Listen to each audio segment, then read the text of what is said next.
shoot away.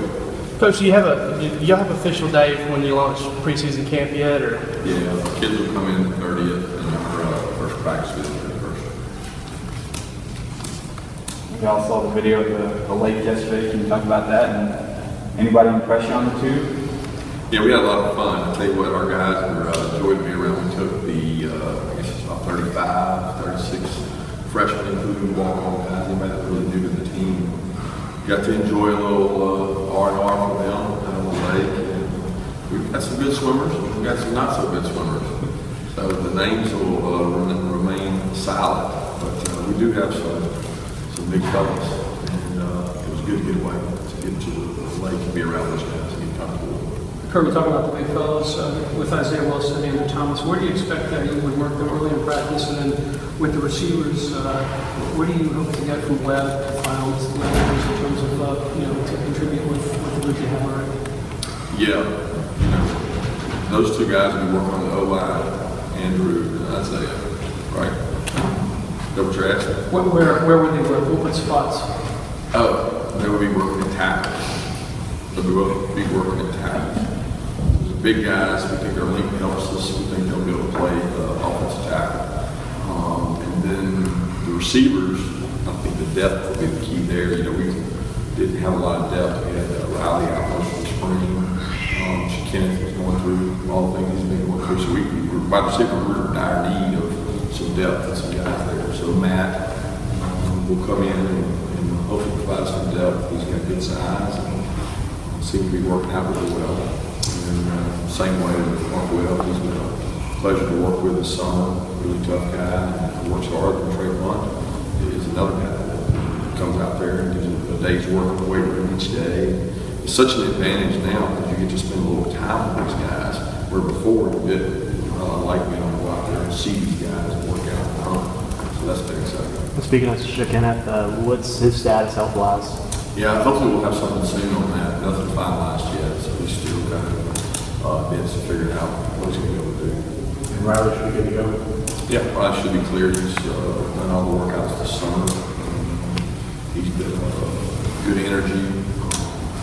He gets out there and competes out there at workouts. The way coaches really pleased with him. Piggybacking on the O-line thing, the way you all were on the G-Day, the way the first team looked and everything, are you comfortable with starting out that way?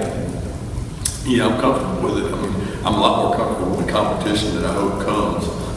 I think that as we finished, that's kind of how we'll start. But as we well know, there's a lot of competition with the youth coming along. And, Fogarty is a guy that I'm excited about. He didn't get to kind of finish spring due to the knee injury he had. Cleveland had a couple of hiccups and injuries. So, I mean, all of those guys, when you put them all in there and say, all right, where's this guy starting? Where's this guy starting? Ultimately, they're going to get a lot of reps at each place, but we will probably start the same way. Kirby, when you got here, you kept talking about O-line and D-line needing to get bigger. And then I recently heard you talk about some of your guys actually trimmed down, and you were excited about that.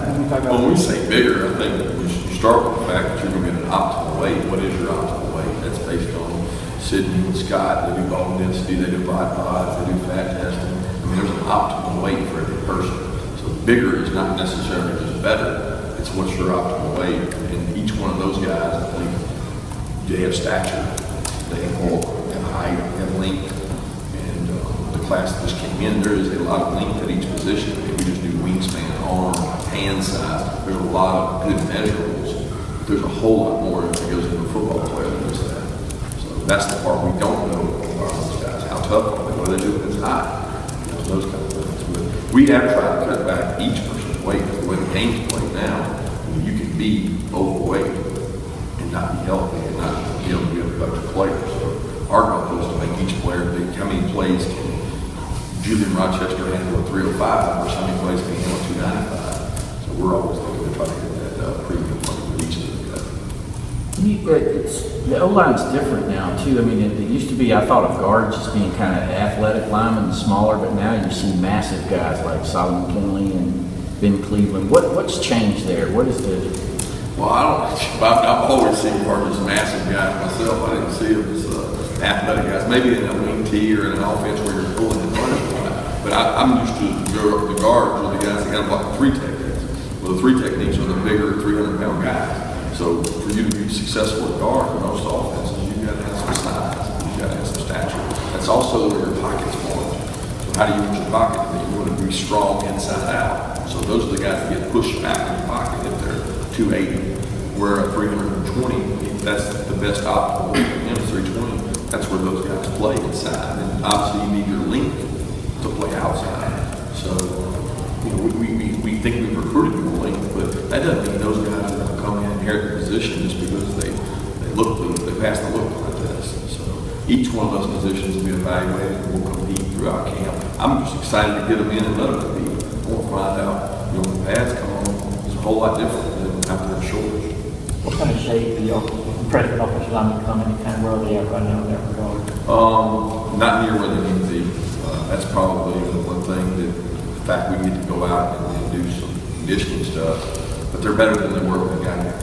So the good thing is we were able to get a lot of our guys in May 31st. I think Andrew was maybe here May 31st. I think Schaefer was. Isaiah was shortly after that. And then Torrey was a little further after that. But each one of those guys has improved. They've shed a few pounds, each one of them. So I think they're going to be more prepared for the heat, the fall practices. Kind of where would you like to see Isaiah Wilson at weight-wise? I mean, You know, it's hard to say. We debated that when we first got there. I don't know what that number is. All I can tell you is it's been coming down. And it's almost like, when does it stop? You know, where we want it to come down because we can't sustain if he doesn't. He's had some heat acclimation stuff that he's got to get used to. Glad we got him down there now. I don't do that in the fall. I can't say what that would be. Where do you stand on players working with personal coaches and specialists during the summer? I think that to each his own. There's a lot of kids that gain benefit from it, and we have a relationship with a lot of the people that do that. A lot of them historically played in the NFL, maybe, or they coach other NFL guys. So I think as long as the kids are upfront about it and they talk honestly about it, we usually, any work is good work as long as it's within the realm of what we think is best and compliance checks out and all the things we have to do to go through that. Like, for example, what is the working with Chuck Smith? You had guys who were helping work with Chuck. Yeah, and Chuck's worked with a lot of different guys before. Chuck has got a pass rush specialist. He and I have a good relationship. He's a Tennessee man by heart.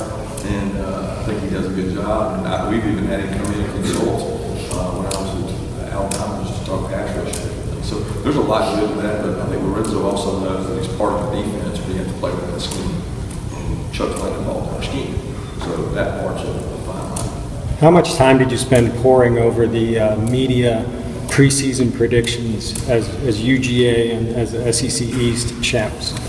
Yeah, to be honest with you, I've never gotten much into predictions. For me, that's you guys' job. I respect the job you do, but we're going to work as hard as we can on us. And we only control what we can control. We definitely control what you guys pick to be the champion of the East. And I don't need to remind you guys of that now. We're just on that, I'm sure. So we just continue to focus on us and us getting better. Talking about that competition on the O-line, I mean, it seems like you know, with all the different guys that are going to be competing for a spot, you might have 7, 8 guys that you want to play. What number's too high when you start talking about, you know, maybe rotating some guys in? How many is the max you want to play on a regular basis, meaningful snaps? Well, I think when you go to online, it becomes a number of reps. Well, there's 2 parts to camp. There's 28 practices. There's a camp part that you're getting everybody reps and you're developing your team and you're trying to figure it out. And then as you go along, you begin to cut that list down and you start figuring out, okay, these are the guys that are going to be on the bus and what seats on the bus are going to be in. So as we get closer to 14 days after the game, we got to say, hey, this guy has the potential to be better than this guy, so let's put him in a position that he can pass that guy up.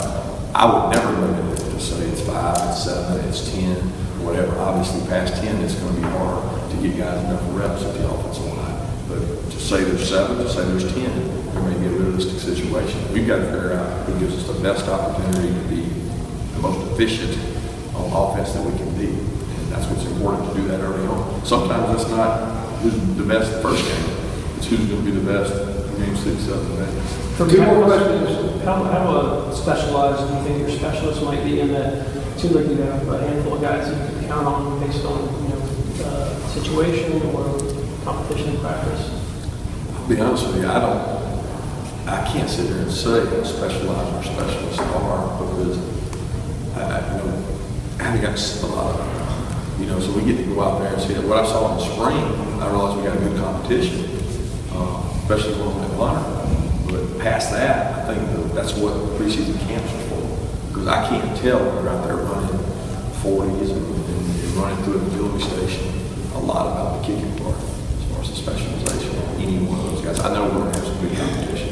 Kirby, can I just ask you how the format of these type of events have sort of changed? I mean, obviously this is a very nice hotel and this is kind of donor-based. There was one time that these kind of events were sort of rah-rah, Bulldog Clubbish. You changed that pretty quick when you came here. Can you talk a little bit about what your philosophy or basically what these type of meetings are that you're having here today? Well, I think the first thing, it was not a philosophical change for me. It was the philosophical change in fundraising and ways to generate revenue.